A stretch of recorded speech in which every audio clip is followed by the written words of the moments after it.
پھر کیا ہوا اعلی حضرت؟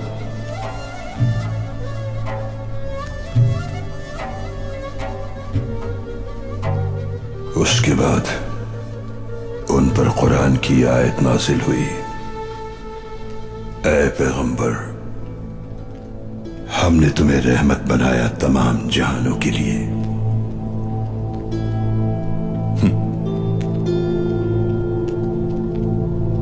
اس کے بعد حضور پاک نے کسی کے لیے بد دعا نہیں فرمائی، حتیٰ کہ مشرکوں اور کافروں کے لیے بھی نہیں۔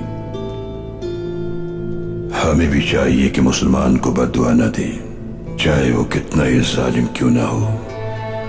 ہمارے بھائی شہید ہو گئے، ہمیں اپنے دلوں کو نفرت سے پاک رکھنا چاہیے اور کوشش کرنی چاہیے کہ جتنا بس میں ہو ظلم کو پھیلنے سے روکیں